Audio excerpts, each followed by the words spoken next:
Michel Fitoussi, bonjour. Bonjour Stéphane Calvo. Ravi de vous retrouver ici en Israël. Et moi aussi. Regardez, nous sommes ici à Yafo, exactement sud de Yafo, c'est-à-dire qu'il y a une plage ici qui s'appelle Cassis. Et sur cette plage, regardez, elle est entourée de choses pour moi très symboliques, en rapport avec votre livre évidemment, La famille de Pantin qui vient de paraître, que vous avez écrit et qui vous félicite encore, mais on va en parler longuement maintenant. Regardez, il y a un cimetière jusque là, il y a la Méditerranée derrière vous, il y a de la mixité partout où on vient. Ça vous inspire quoi ? Ça m'inspire que c'est un peu l'histoire de mon livre, donc la famille de Pantin, qui commence dans un cimetière, le cimetière de Pantin, où est enterrée une partie de ma famille. Voilà, la famille de Pantin, ma mère, mon oncle maternel, ma tante, son épouse, mon grand-père et ma grand-mère. La Méditerranée, bien sûr, puisque je suis née en Tunisie. Ce qui est ma matrice et mon berceau, c'est ce que j'écris dans le livre. La mixité, puisque la Tunisie était un pays de grande mixité des communautés, les Arabes, les Juifs, et puis les Livournais, Italiens, il y avait des Espagnols, il y avait des Grecs, il y avait des Maltais, il y avait toutes les communautés possibles, des Berbères bien sûr, il y avait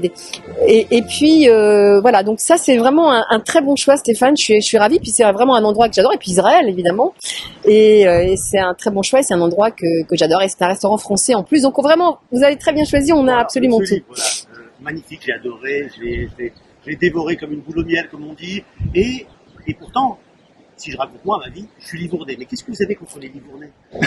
Moi, j'ai rien contre les livournais, je vous taquine. Je raconte dans ce livre que quand un Tunisien, quand un Twansi, un Tunisien de culture arabe rencontre, même français rencontre un juif de Tunisie d'ascendance livournaise, il y en a celui qui est livournais s'arrange toujours pour dire qu'il est livournais, lui c'est pas pareil, et je dis bon c'est comme si ils avaient une ascendance quasi divine. En réalité, j'ai raconté cette histoire des juifs livournais dans mon livre parce que je raconte toute l'histoire de la Tunisie, je remonte très loin, parce que c'est une histoire très intéressante. Ils sont arrivés en Tunisie via l'Espagne, le Portugal et Livourne, et ils ont fondé des comptoirs en Tunisie, et quand ils sont arrivés en Tunisie au début du XVIIIe siècle, c'était des Européens raffinés, qui avaient été maranisés, donc un peu déjudaïsés quand ils ont repris le culte du judaïsme, et qui se sont retrouvés face à des juifs de culture arabe, et vraiment ça n'a pas pris.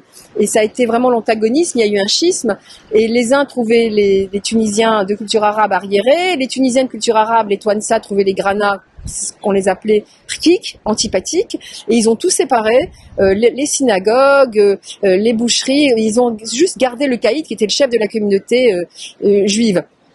Et donc je raconte cette histoire avec beaucoup d'autres pour expliquer l'histoire des Juifs de Tunisie qui est riche et complexe et vraiment très passionnante et qui remonte au moins à la destruction du premier temple, puisqu'ils sont arrivés à pied en Tunisie et aussi au Maghreb, au moins, même avant peut-être, à la fondation de Carthage, ils sont peut-être arrivés avec la reine Didon, et peut-être même avant avec les Phéniciens. En tout cas, ils sont arrivés 8 siècles avant les Arabes, qui sont arrivés d'Arabie, et qui les ont dominés. Ils ont été des dhimmis, des soumis pendant 11 siècles. Et c'est toute cette histoire que je raconte jusqu'à l'indépendance et jusqu'à l'exil en France, en Israël et ailleurs. Alors c'est une histoire de famille, c'est une histoire tout court, on apprend beaucoup sur la Tunisie. Je pense que c'est un des livres les plus précis, les plus... moi je l'ai adoré parce que j'ai appris beaucoup de choses sur les ancêtres tunisiens, mais ça peut plaire évidemment à ceux qui ne sont pas tunisiens, je le rappelle. C'est une vraie histoire qu'on connaissait mal en fait. C'est un beau voyage que vous avez fait faire avec ce livre. En fait, je me suis rendu compte que les Juifs tunisiens ne connaissaient pas leur histoire. Et très souvent, on me disait, moi je suis française, j'y tenais beaucoup. Ah oui, tu es française parce que c'est la loi Crémieux. Le décret Crémieux, non, c'est l'Algérie, le décret Crémieux en 1870 qui a rendu tous les Algériens français. Non, nous, il a fallu attendre 1823, la loi Morino, pour devenir français. C'est ce que mes grands-parents, mes deux grands-pères ont fait sans se connaître. Donc je suis née française en Tunisie. Pour moi, j'ai toujours aimé la France. Je ne parle pas arabe, j'ai parlé français, j'ai baigné dans la langue française, j'ai appris à lire à 4 ans. Donc c'était très important pour moi de raconter cette histoire-là aussi. Et je me suis rendu compte que non, les Tunisiens ne connaissaient pas leur histoire, les Juifs de Tunisie ne la connaissaient pas. Et je me suis dit, si je raconte l'histoire de ma famille, c'est très bien parce qu'il y a beaucoup de choses. Mais je peux raconter aussi l'histoire des Juifs de Tunisie et remonter très loin. Et donc, comme je suis une obsessionnelle, je suis pas hystérienne, mais j'étais journaliste. je sais ce que c'est qu'enquêter, donc j'ai enquêté dans le passé, dans les archives, comme j'ai toujours fait pour mes autres livres, mais sauf que ça, c'était mon histoire et ça m'a vraiment passionnée de me plonger dedans. Je voulais qu'on parle de cet historien que vous avez rencontré, qui a soulevé quelque chose de très intéressant, il a appris plus sur Jérusalem en allant en Tunisie. Alors j'ai rencontré pour écrire ce livre Yaron Tsour, qui est historien, qui était professeur à l'université ouverte de Tel Aviv, et dont je savais qu'il était spécialiste de l'histoire des Juifs de Tunisie. Alors Yaron Tsour, comment vous vous intéressez à l'histoire des Juifs de Tunisie? Sauf que Yaron Tsour est de mère juive yéménite et de père yéké, juif allemand. Il est né en 48 au moment de date fatidique, la création de l'État d'Israël. Et lui, il a évidemment souffert dans son enfance de l'antagonisme entre les deux communautés. Et quand il a commencé à connaître l'histoire des Juifs de Tunisie quand il a commencé à faire des études d'historien, il s'est dit mais voilà, c'est en allant à Tunis que je comprends Jérusalem, parce que c'est en allant à Tunis que je comprends l'histoire des Livournais, qui sont les premiers Européens en Tunisie à fréquenter ces Juifs orientaux, et c'est vraiment les ancêtres au fond de l'avant-poste, en tout cas de la rivalité profonde qu'il y a eu et de l'incompréhension profonde qu'il y a eu entre les Ashkénazes et les Séphardim et les Mizraïm ici en Israël. Comment les Européens éduqués, ce qu'on appelle l'élite ashkénaze, reçoivent mal ces juifs de culture arabe, voilà, les Marocains, les Yéménites, tous ces juifs qui arrivent en terre promise et qui se trouvent reçus comme des malpropres. On les désintoxe, on les nettoie avec du DTT comme s'ils avaient des poux. Donc c'était vraiment un choc. Et en Tunisie, ça a été pareil. Et donc on a séparé les deux communautés et c'était vraiment intéressant de comprendre cette histoire-là à l'aune de ce qui a été l'arrivée des Livournais, donc des Juifs européens, en Tunisie, où d'ailleurs ils ont beaucoup apporté. C'était bien avant l'indépendance bien avant le protectorat, en 1881. Ils ont beaucoup apporté à l'élite des Juifs de Tunisie parce qu'ils les ont mentorés dans tous les domaines et ils ont apporté des écoles. Ils ont beaucoup soutenu les écoles de l'Alliance israélite. Ils ont fait des bonnes œuvres des bonnes œuvres de charité. Ils ont été médecins, ils ont été avocats. Ils ont été les premiers, si on veut, à européaniser les Juifs de Tunisie. Et ça, c'est très important et on ne le sait pas. C'est pas les Français et le protectorat, c'est eux d'abord avant. Après, les Français et le protectorat ont émancipé effectivement les Juifs, qui depuis 1857, bon c'est un peu d'histoire, pardon d'être un peu aride, avaient reçu l'égalité par le pacte fondamental. Donc à partir de 1857, ils n'étaient plus des dhimmis, des soumis, et comme ils l'avaient été pendant 11 siècles sous la domination arabe. Et à partir de là, ils ont pu s'émanciper. Et quand les Français sont arrivés, évidemment, ils ont regardé vers la France parce que c'était pour eux le gage de la liberté, la France, pays des droits de l'homme, la France qui avait émancipé ses Juifs, Napoléon et ses conquêtes là où il passait, il émancipait les Juifs. Donc tout ça, c'était très important pour eux. Donc ils se sont tournés vers la France. C'est comme ça que peu à peu l'indépendance, au moment de l'indépendance, ils sont partis. Mais bon, je raconte tout ça dans le livre. Et cette histoire de dimitude est très importante, de soumission aux Arabes en Tunisie et dans tous les pays du Maghreb, parce que des siècles plus tard... C'était horrible. Ce statut-là dont bien on sûr, parle, de soumis. Mais on pouvait être frappé dans la rue. On pouvait être frappé. La shtaka, c'était une petite table avec quelques paroles en arabe qui disaient chien de juif, écarte-toi et sois maudit pendant des générations. Les juifs avaient le droit de s'habiller comme les arabes, mais n'avaient pas le droit de porter des chaussures complètes. Il fallait que leurs pieds touchent le sol. Ils pouvaient pas porter les arbres, ils pouvaient pas monter à cheval, ils pouvaient pas épouser une musulmane. Donc ça a été vraiment beaucoup d'humiliation et en même temps de protection. Parce qu'en Tunisie, beaucoup plus qu'ailleurs, et c'est ce que m'a dit un historien tunisien, Mohamed Alaghi, qui a écrit une très bonne histoire des Juifs de Tunisie, il y avait beaucoup plus de dissensions entre les différentes tribus qui ont déferlé en Tunisie, des différentes tribus arabes, y compris les Turcs qui ont régné à partir du XVIe siècle et jusqu'à l'indépendance, les Ottomans, les Bey, contre les Juifs et les musulmans, ce qui est pas faux, ce qui est pas vrai non plus. C'est toujours ambigu en Tunisie, on sait jamais comment démêler les choses. Il y a évidemment, on raconte la grande histoire entre les Arabes et les Juifs en Tunisie, des hauts débats. Il y a toujours eu des hauts et des bas, oui. Des hauts débats. Oui. On fait cette interview une semaine après l'attentat de Djerba, de la Griba. Voilà. Alors, le président, c'est une chose, et il n'est pas très pro-israélien et pas très pro-juif non plus. On le voit puisque pour lui, l'attentat de la Griba, c'est pas un attentat antisémite, alors que s'il y a bien un symbole juif dans le monde, c'est bien la Griba. Donc, c'est un peu à part. Après, c'est vrai que les juifs sont partis entre 56 ou un peu avant l'indépendance. Avant l'indépendance, ils sont beaucoup partis en Israël. Et puis, 67 date de la guerre des 6 jours, où les trois quarts sont partis. Il en reste 1500 aujourd'hui, il y en avait 100 000 avant l'indépendance, 1200 à la Griba ou à Djerba, autour de la Griba, où entre juifs et arabes, il y a une histoire de vivre ensemble et en même temps compliqué. Voilà, donc on vous dit, suivant les périodes, suivant les moments, mais comme dans toute l'histoire des juifs en Tunisie, on vous dit c'est bien, c'est moins bien, c'est compliqué. Il y a 300 juifs à Tunis et dans les environs. Il y a très peu de traces de juifs, sauf quand on veut les chercher. Les synagogues, il en reste une dizaine à peine sur la centaine de synagogues qui sont en activité. Il y a cette jolie synagogue de la Goulette à côté de l'asile de vieillards juifs, où il y a beaucoup de juifs encore qui restent. Donc tout ça est compliqué quand on cherche les traces. Je suis partie l'année dernière à la recherche des traces.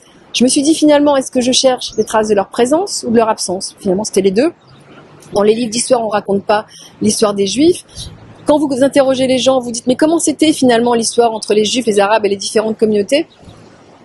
C'était comme ça, ils étaient frères, oui, ils n'étaient pas beaux-frères, on se côtoyait, on s'apportait des beignets et des pâtisseries à l'Aïd et aux fêtes juives, mais comme dans les autres communautés, on allait au lycée Carnot ensemble, on allait à la plage ensemble, puis en même temps, non, on se fréquentait pas.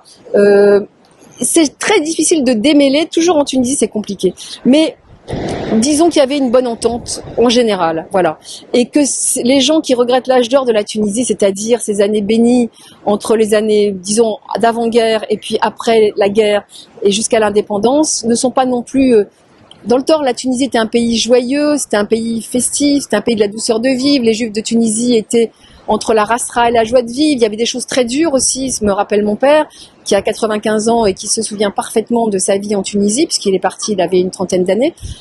Donc la vérité est toujours au milieu, c'est toujours très ambigu. En tout cas aujourd'hui, ce qui ne l'est pas, c'est l'attitude du président de la République tunisienne, qui n'est pas du tout ambiguë et qui pour le coup ne marque pas le coup en disant oui c'est un attentat terroriste, oui c'est un attentat antisémite, ce qu'on aurait attendu de lui et ce qu'on n'a pas eu. Pour l'instant c'est terminé cette histoire entre la Tunisie actuelle et les Juifs. Aujourd'hui il va y avoir une grande pause. Je crois pas. Les Juifs sont toujours optimistes de nature. Il y en a beaucoup qui regrettent leur pays, qui y retournent. Pas tant que ça. Il y en a qui ont voulu vraiment tourner la page.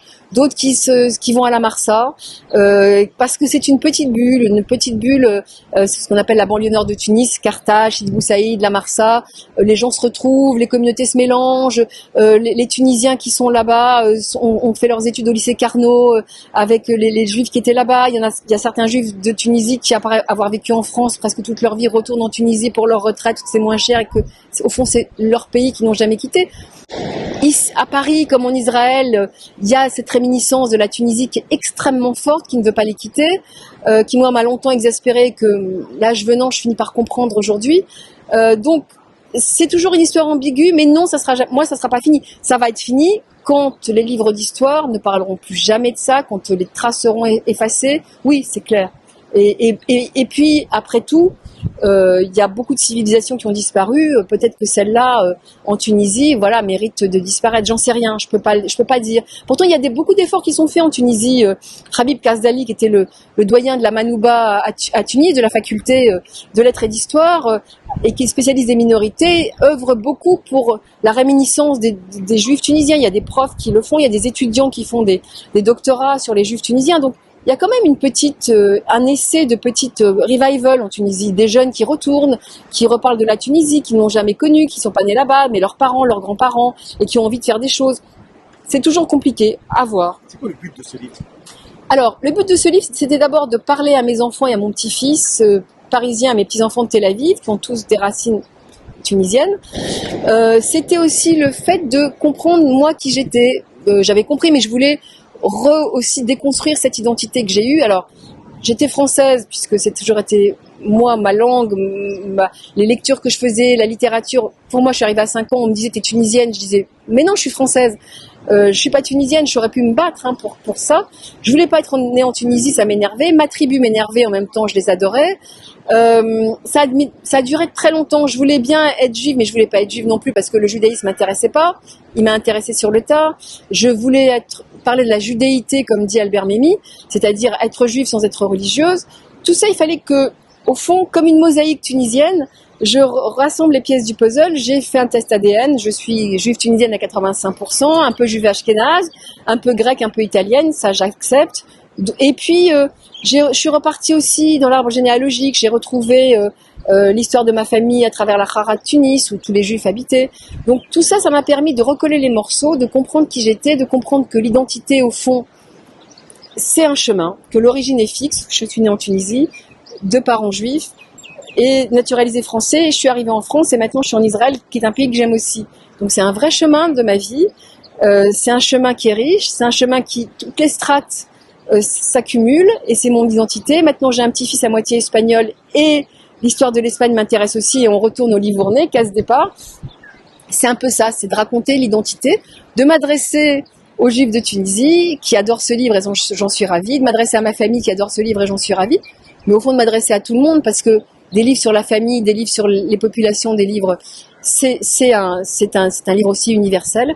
Et puis enfin, je voulais aussi dire aux autres que les Juifs tunisiens, c'était pas seulement un magma de cheveux frisés, de boules au miel, de rabbins barbus, d'accents et de tartines de harissa. C'était pas que la vérité si je mens, bien que ça soit aussi un peu ça.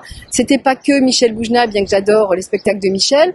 En Tunisie, il y avait des gens très différents, des Juifs très différents, des communistes, des Français, des Tunisiens, des religieux, des nationalistes, des indépendantistes, des bourgeois, des prolétaires. Et tout ça, ça faisait corps. Et c'est tous ces gens-là qui sont venus en France. Il n'y avait pas que les Juifs de Belleville ou de la Goulette, il y avait tous les autres à différents degrés. Ceux-là ont dû avancer. C'était un exil, c'était compliqué. Il a bien fallu qu'ils s'en remettent. Certains s'en sont remis, d'autres non. Voilà, tout ça, je voulais le raconter. Et c'est pour ça que c'est un livre très foisonnant, parce que à travers plein de fils conducteurs que je lâche pas, il y a toutes ces histoires, toute cette histoire et toutes ces histoères. Est-ce que ça vous a fait du bien? Comment vous vous sentez après ça? Formidablement bien. J'ai l'impression d'abord de m'être outée, entre guillemets. Oui, je suis née en Tunisie. Oui, je suis juive. Oui, je suis de culture française et un peu arabe quand même. Oui, j'aime l'arabité, j'aime l'Orient, j'aime Israël pour plein de raisons. C'est un pays que j'ai découvert tard avec mon deuxième mari. En 94, c'est pas rien. Et j'ai eu tout de suite le coup de foudre pour cet Orient fantasmé, pour finalement cet Orient que retrouvent les Juifs des pays arabes ici, qui est pas exactement le même, mais c'est le seul endroit où ils peuvent le retrouver. J'ai ressenti ça très fort. Donc tout ça, je le dis. Et je le dis pour la première fois, puisque avant je parlais des autres. J'ai toujours écrit des biographies sur les autres, jamais sur moi. Et oui, je suis très en paix avec qui je suis. Voilà, c'est tout ça que... Et rajouter un jour peut-être une nouvelle nationalité à toute une nationalité, l'israélienne.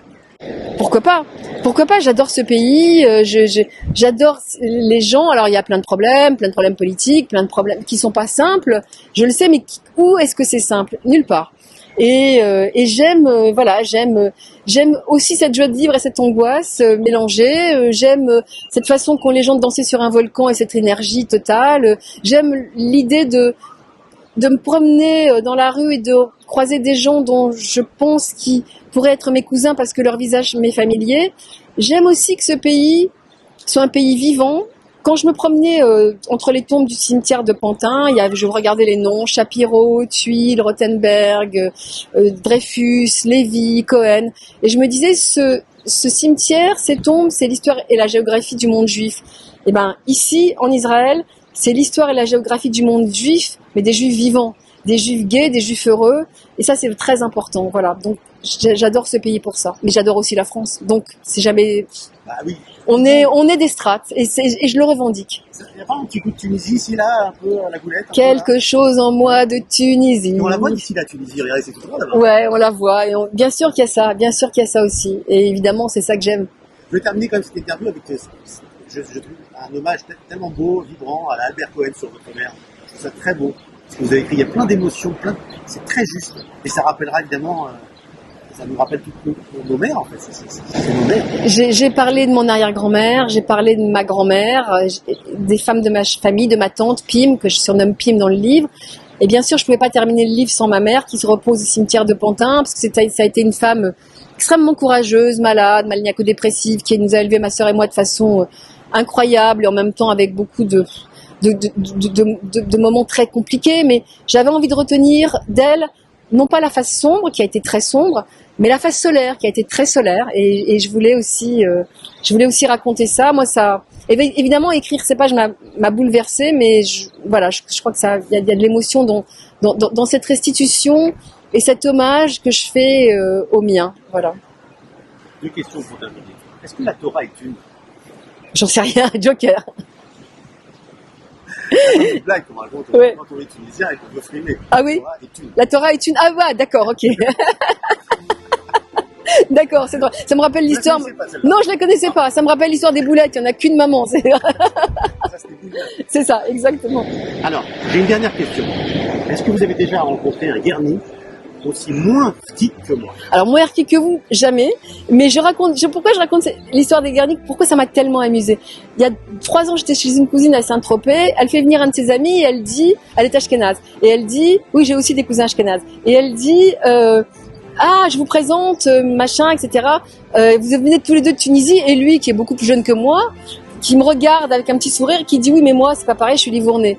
Et là, j'éclate de rire, ma cousine comprend rien, lui comprend rien, et je me dis bon, il faut que je raconte cette histoire sans citer son nom, etc. Parce que c'est tellement drôle, au 21e siècle, alors que vraiment toutes ces histoires sont oubliées, de rencontrer quelqu'un qui vous dit moi je suis livournais, comme si vous disiez oui, moi je suis duc d'Aumale, vous pouvez pas comprendre. Voilà, donc ça m'a beaucoup fait rire, et comme on sait que les Tunisiens ont de l'humour et que j'espère en avoir aussi, donc je voulais raconter un peu ce contexte. C'est vrai qu'ils étaient bien habillés. Oui, exactement, ils étaient très bien habillés. D'accord, ok, vous êtes triquique alors vous aussi, Stéphane. Merci beaucoup, monsieur. Merci Stéphane, merci infiniment. Chez Stock. Exactement, la famille de Pantin chez Stock. Bravo pour ce livre. Merci infiniment. Merci beaucoup, merci beaucoup.